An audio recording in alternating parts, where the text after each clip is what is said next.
I said, God, why aren't you letting me do this? God, why aren't you letting this leader use me in their ministry? Why aren't you giving me opportunity to serve you? And having this question, like, Lord, what would you have me to do? Welcome back to the Men of Iron podcast. We're here this month and we're diving into church leadership and how men make a huge impact in ministry and why they're so important. Today I have Pastor Paul Andrulonis with me from Baltimore. What's going on? Hey, how you doing? I'm happy to be here. It's exciting. Yeah, thanks for making the drive. I know Sure. It's not like down the street. Our story was a little different. We met kind of accidentally through camp life. Yes. Someone was yelling my name at the top of their lungs. My name. Your name at me. Yes, yeah. You're like, Paul. And I'm looking at this guy like, what are you yelling my name for? But that's how I actually got introduced to Paul Andrulonis. Yeah. So just a little bit about yourself. Sure. And, family, what you're currently doing, your kids, all that good stuff. Sure, yeah. So I'm from Baltimore, Maryland. Grew up in Baltimore my entire life, basically. Grew up in the church there in Baltimore. My parents were part of a ministry, and we tagged along with lots of different things. My mom was a worship leader. She was part of a group that would travel and sing and do stuff like that. Around high school time, my dad became a pastor and got more involved in ministry. I went to a Christian school that was linked with our church. I went to a Bible college as well, and have been part of the ministry since then. Got married pretty young. Got engaged when I was 19. Got married when we were 20.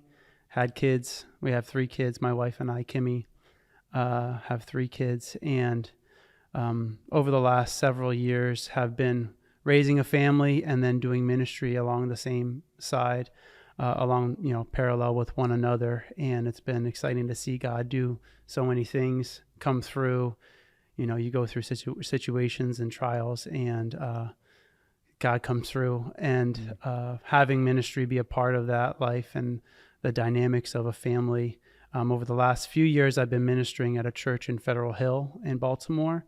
I was ordained as a pastor with my church 5 years ago, I think, and have been part of the ministry there in Federal Hill, and just teaching and part of youth ministry, and had a lot of different impact or aspects of my life that go along with ministry. And it's been a lot of fun, and it's been great to be a part of those different things. And actually this year, I've decided to kind of pursue a little bit more ministry and joining the Fellowship of Christian Athletes in Baltimore County as well, which is another step of faith that has been one that prayerfully talking with my wife and trusting God for to have an impact in the next generation in Baltimore County. And there's an international organization, so around the world, and that'll be fun to see how God works those things out. But God has definitely had a hand in each aspect of my life. And it's been, like I said, great to see that. Looking back, you can see it a little bit more clearly than when you're going through those different situations. But so that's a little bit about my story. That's so good. And thinking through, like, you're at Fed Hill now. Yeah. Right. And I know you're super involved. So we talk about youth ministry. Can you talk about like your roles a little bit? I know you wear a couple different hats sometimes. Sometimes I see you up front preaching from the pulpit. Yeah. Next minute I see you in a picture that you're in Canada with the youth ministry. Yes. So like, how many hats do you wear? And like, Sure. How does your role play out throughout Federal Hill? So in Federal Hill, it was a church plant. It's been there about 10 years. It's 20 minutes from my home church that I grew up in Baltimore, in East Baltimore. And it's one that, as I mentioned, my family, I have my wife and my kids. And when the church plant started, we were in the thick of it with 3 kids under 5. And the church plant's happening, and your heart wants to be in that church plant and wants to be a part of what's going on. But 3 kids under 5 and planning a church in a transient part of Baltimore, and just people coming and going, and the demands that go with that timing wasn't right for me to be a part of that in that capacity. But now, over the last 2 years, two years ago, we joined the team in Federal Hill, with my kids being older and being able to be a part of the team. So I'm helping my friend Justin down there as an assistant, preaching when needed, just being available to the congregation there, being able to disciple and communicate and help the young men that are down there and women. And we also have a small groups that I'm one of the small group leaders as well. And just trying to stay engaged with the people in the church, not so much focus on the doing that ministry involves, but focus on the people that the ministry involves, and not missing those interactions, those relationships that are so important to ministry and so important to each individual, and caring for them. So I'm assisting him in preaching and teaching in the small groups, and then also I've been a part of the youth ministry in the main campus that where my kids they've gone to the school there. So I've been a part of that as well over the last 6 or 7 years. Shifting a little bit away from that and more towards the Federal Hill area, but being a part of the youth ministry there and parts of trips and leading and helping teach some of the young people in that area. There's a little bit more young people in that church, which has a larger population, I guess. So Federal Hill is kind of more young professionals, but some of them are having kids, and there's going to be the need for a youth ministry in that church before we know it. So kind of laying some of the groundwork for that, helping them in the stages that they are, and seeing how God has prepared my wife and I to help these parents of young kids that are, they've been married and now they're having their first kid, and how to handle those adjustments as a father, as a mother, as a family unit. And so my role with Federal Hill is one that's kind of not necessarily nailed down. I guess it is. I am an elder as well in the Federal Hill Church, and just looking forward to seeing what God does.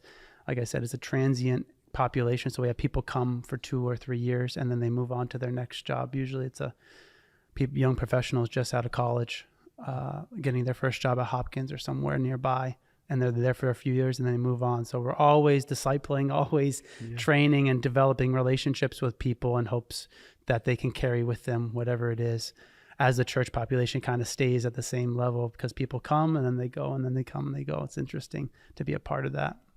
That's really cool to think about, like that position, right? Mm-hmm. Because I think it takes a lot of skill sets to wear a couple different hats all the time. Yeah. And being able to raise others up to be able to fill some of those hats, right? So you can be, hey, you're going to be leading this, or putting people in positions of leadership. Mm-hmm. And just thinking through, like, shout out to Pastor Justin. Yeah. Like I've been down there a couple times. My brother goes to church at Federal Hill, mm-hmm. and to be able to see like him leading that flock. Yeah. You know what I mean? And seeing like hearing his backstory of, Peru and all the places he lived, and now he's leading this flock. It was great to connect with him at the leadership thing past weekend. Yeah. And just to be able to talk with him and his vision, right, on discipleship and being able to raise guys up. And that kind of following that thought of like how men are important, right?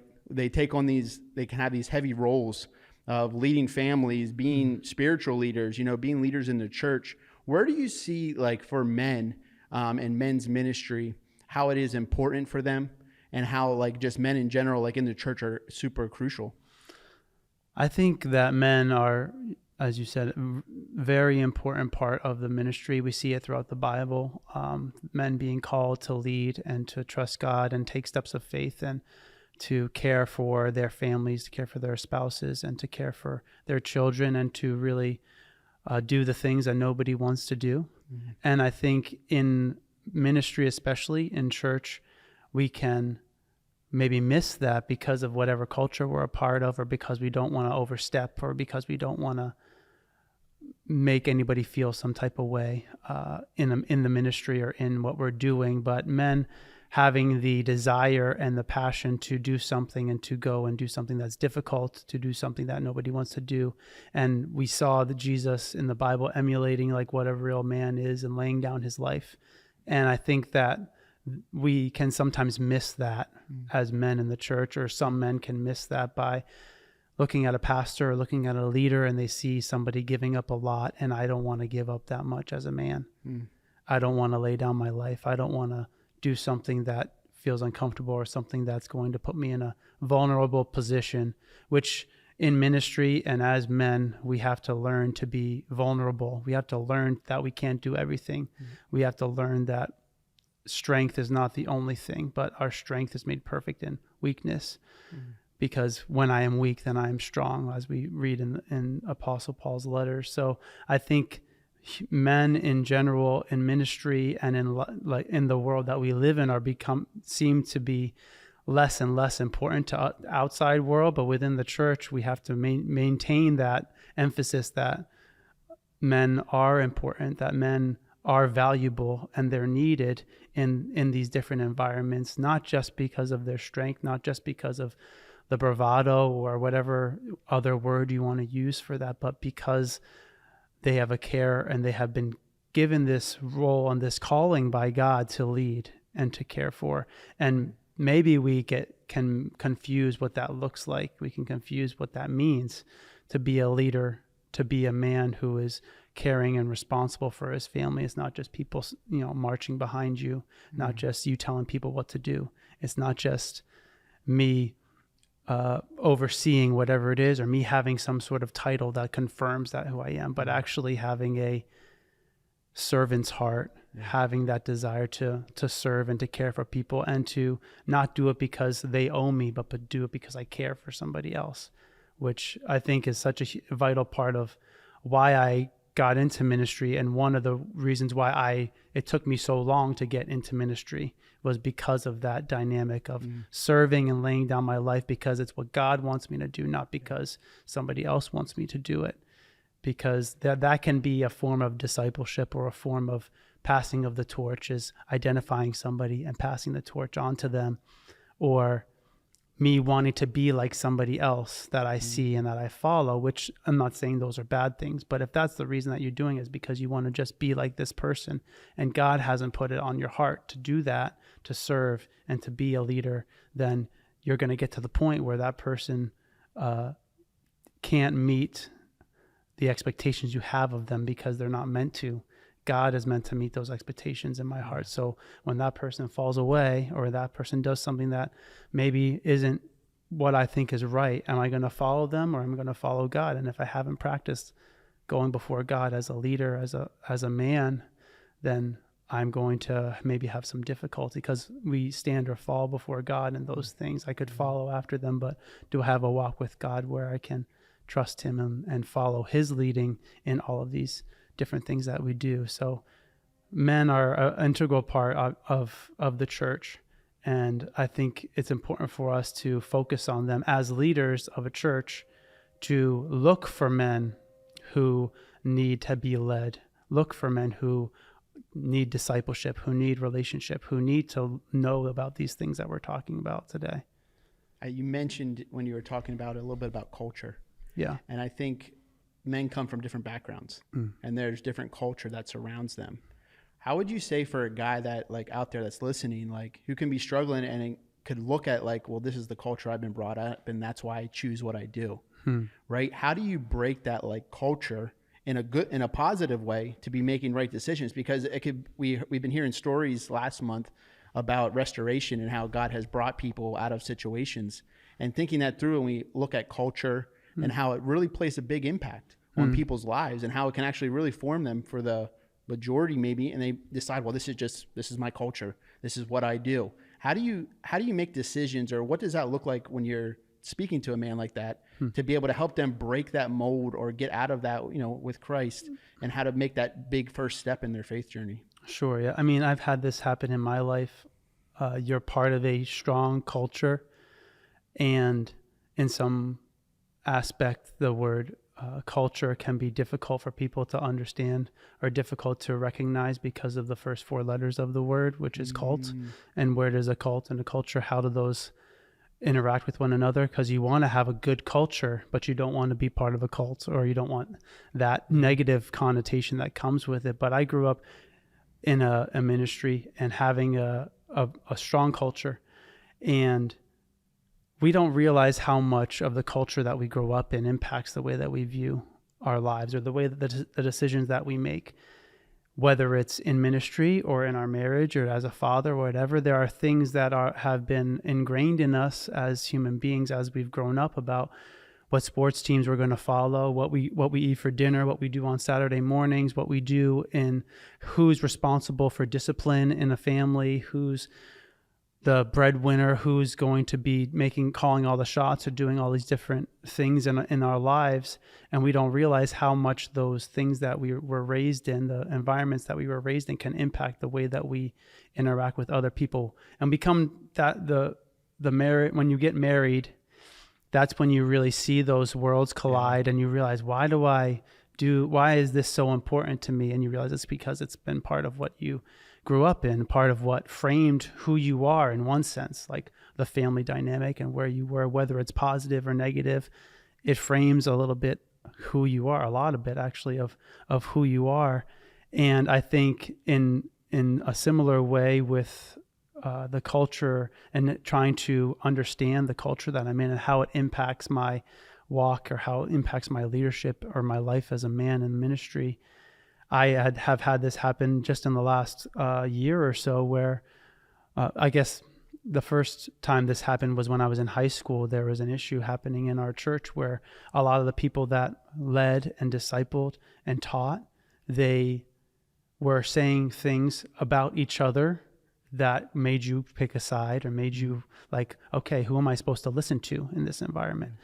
And during that situation, it's like, oh, I would never want to go through it again in one sense, but also it forced me to go to what God has said and not listen to what a man has said, no matter who that person is. And I always use in Acts 17, there's the Bereans who hear from Paul and they go and they study what the Apostle Paul has said. Now, if you have any example of somebody that you would say you could take their word for it, like the Apostle Paul, who wrote like the majority of the New Testament, may be the guy that I guess I can take his word for it. You know, he had an encounter with God, and he's, like I said, a lot of the New Testament is him. But the Apostle Paul was not somebody that they took for granted. They went and they studied what the Scripture said.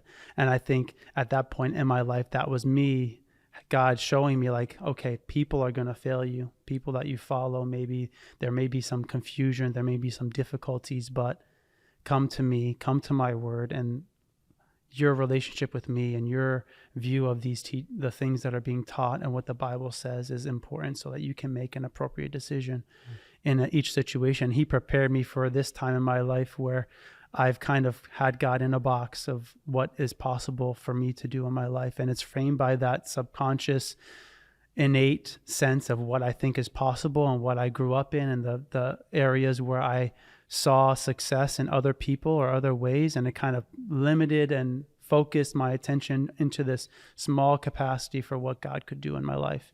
And it wasn't until I realized that there was that box. And so that's the first step, I think, is recognizing there are these conceptions and concepts that we have in our life that we don't even realize we have. And going to God or talking with somebody that cares about us, that we can be open and honest and vulnerable with and say, I feel like this is something that is limiting me or prohibiting me from doing what God wants me to do, or it's a concept that I can't break in my life, and getting to the source of what that concept is. Why do you think that way about this particular thing? And in my life is like, why do you think that this is the only option for you in the kingdom of God, for you as a minister? Is this role in this particular place in this ministry? And having that realization, like, take that box away and open it up as big as God is, and then have him show you what he has for you, and trusting him in those times instead of focusing on the specific role or the specific thing that you have. So recognizing those concepts and then identifying why you're thinking of those things, and then removing those concepts if they're not of God, if they're sourced in who I am. Because what I was doing was I was taking the box that I had placed around what my potential, and I had been blaming God for it. I say, God, why aren't you letting me do this? God, why aren't you letting this leader use me in their ministry? Why aren't you giving me opportunity to serve you? And having this question, like, Lord, what would you have me to do? And the answer was this thing. But then God asked me the question. He said, what do you want to do? And that's when it's like, I don't know what I want to do. I think I want to do this, but you're not letting it happen. So I'm blaming God for the box that I have put around what's possible in my life, in ministry, and in general. The box can be whatever, in whatever aspect of what your life is. Ministry just happens to be the thing that I was really focused on at this point. And when that box was gone, then I realized I'm asking God what he wants me to do, and he's asking me what I want to do. So now there's an opportunity for me to use the gifts that God's given me in a different capacity. That's not that thing, but it wasn't meant to be that thing. Yep. I thought it was. And to see the potential for what can happen in who God is anywhere and everywhere, because God is all powerful and everywhere present, omnipresent, and we can trust him in the different things that we're doing, and he will let us know if it's not the right thing for us to do. And that's the thing that has been a growing thing even in the last year for me, is just like, okay, Lord, I'm just going to trust you. Yeah. Blow up that box, trust you, and go after what it has, despite the concepts that I have in my life, despite what I've seen work or what I've seen not work. Because it's always like, oh, we're deficient in this area. I'm going to fill in that gap to make sure that we're not deficient in that area. I was like, maybe the gap isn't what needs to be filled. Maybe you just need to do a completely different thing. Just change it up completely, be creative, and let God do a work in you that you couldn't even see possible. And that's been a really interesting process over the last year. Hey guys, I hope you're enjoying this episode of the Men of Iron podcast. God has given Men of Iron a vision to change a culture one man at a time, and we cannot do that without your partnership. Our financial partners are not bystanders or accessories to the vision. They're equal partners in the work God is accomplishing. Join the movement of God by generously investing in his work. Become a monthly partner and commit to a minimum of $27 a month and equip a man with the tools needed to know God and know their purpose for 1 year. Monthly giving creates sustainability for our organization as it works to cover regular operating costs, allowing us to dream and create new opportunities for impact. As an Iron Partner, you will receive exclusive connections to God's work throughout the year with special communications, events, and touch points. Find out more at menofiron.org/donate. So shifting gears a little bit, we're talking about, men, how they're important. Was there ever men in your life that played a factor in your walk as being like a mentor to you? Because I think like so many times we need to put good guys around us. Yeah. Right. You need to surround yourselves with the right guys to help you in your journey and help you in that walk. You talked about being, in the Christian school and Bible college and now where you are now. Like that didn't happen by chance. There had to be some kind of influence. And what were those guys and how did they help you in that journey? Sure. Yeah. There were lots of men, and thinking about it, some of the youth pastors that I had growing up, a couple in particular that were always encouraging and always willing to ask a question or to be interested in what is going on in your life and how you're doing. It can happen a lot where kids I wasn't necessarily a bad kid. I got good grades and wanted to stay within the box of what I thought was what I was supposed to do. So sometimes those kids can get lost in a youth ministry because they are not the ones that the parents are worried about or the pastors are worried about, the ones that kind of scoot by and maybe never have that depth of that relationship with Christ or know what the ministry is about. And I'm an example of one that maybe it didn't turn out so poorly, but I have friends that they were never in trouble or they didn't do anything wrong necessarily, and they were part of the youth ministry like superficially, but have kind of walked away from their faith for whatever reason. And I think the relationships that you're talking about, the men in my life that cared and are asking about what's going on and leading and what are your plans, what are your thoughts, that was something that was impactful for me, especially early on around that same time when I was a junior or senior in high school, when there were issues with the church, like finding godly men who pointed me to scripture, pointed me to truth, and were willing to answer my questions about why things are the way that they are. Because I think questions can cause problems when they're unanswered. Yeah. Just like me asking God a question, what would you have me to do? And me thinking he didn't answer it, that caused a problem in my heart and my life. And in the same way, when men ask questions, having an answer, I think that was a big part of, for me, like, what am I supposed to listen to? Who should I trust?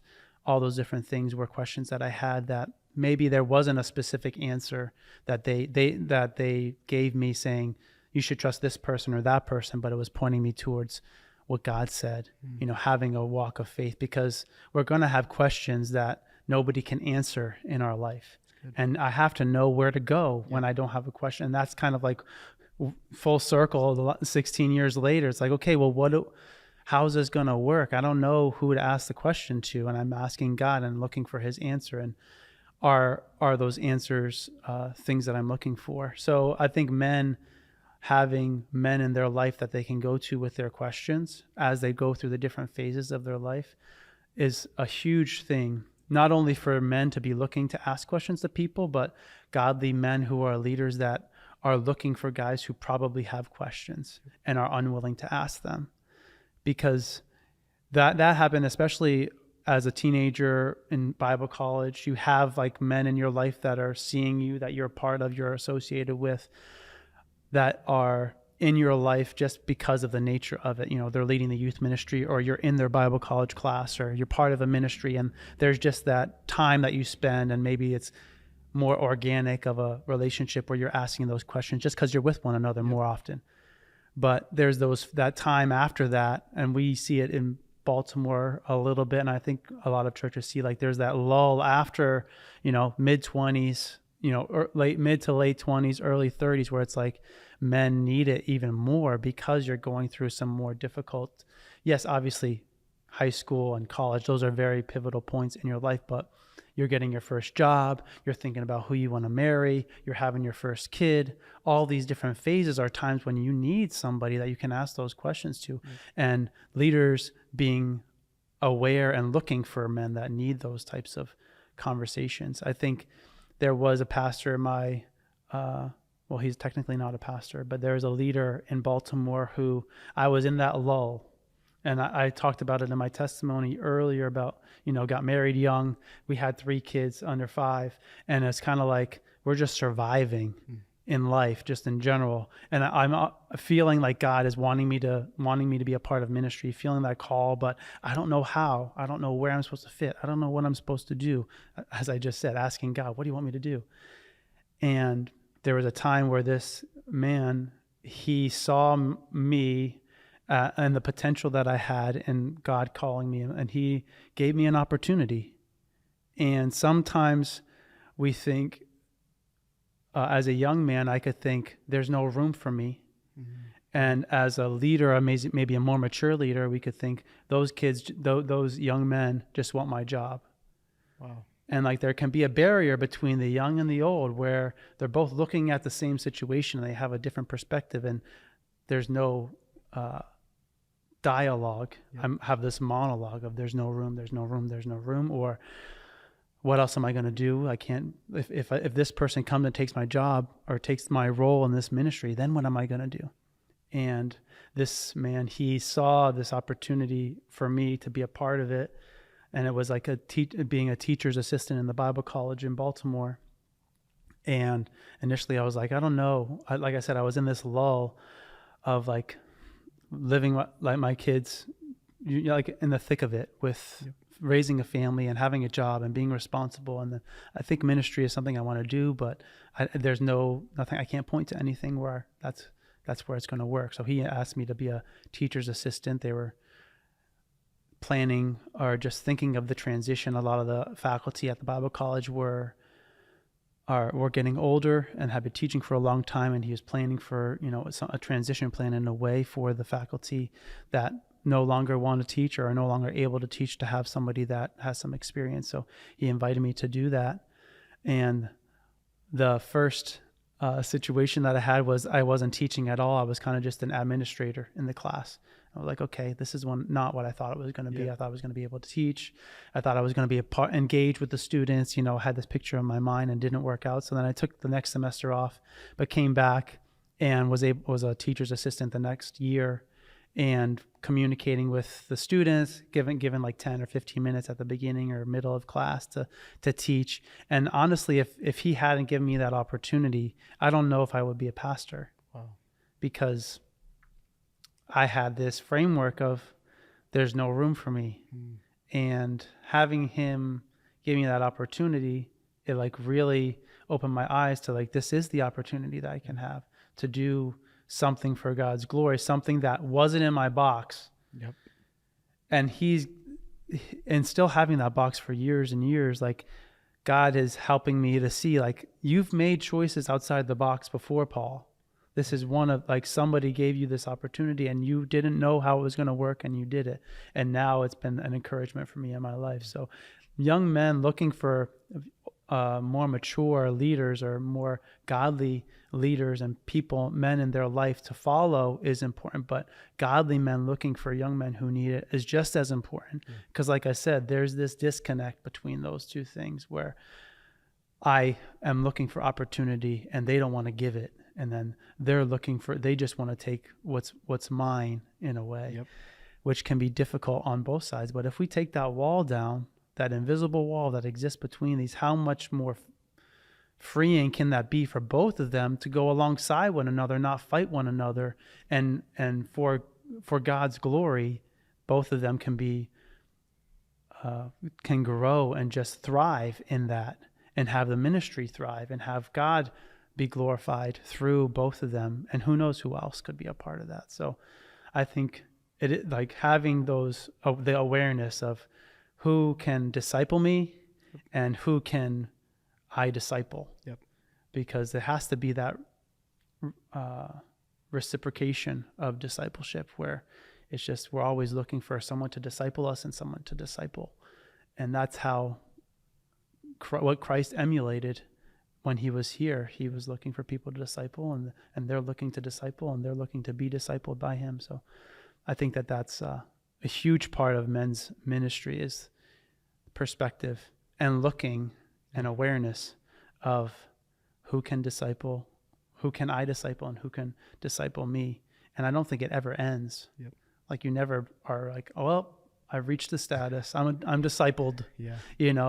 Let's put a period on this, because as I was saying, the different phases of life we go through, we need encouragement. And I think what happens in those situations is you become isolated when you're not aware. Both ends of the spectrum. I'm isolated as a young guy wanting to be discipled, and I think nobody notices me. I think I'm here by myself. I'm all alone. And then the other end, I'm isolated here, and my ministry is going to die with me. If I'm not here, it's going to be done. And I think that they're both like having that same struggle. And what if they came together and leaned on one another in those struggles for God's glory? That's so good. And I just think, wrapping up this thought as a whole, like, it's so important to have men in your life that can speak into it. You talked about, the Bible college. That's amazing. And being able to remove this box that we can put around ourselves very easily. And then just taking those practical steps of getting the word.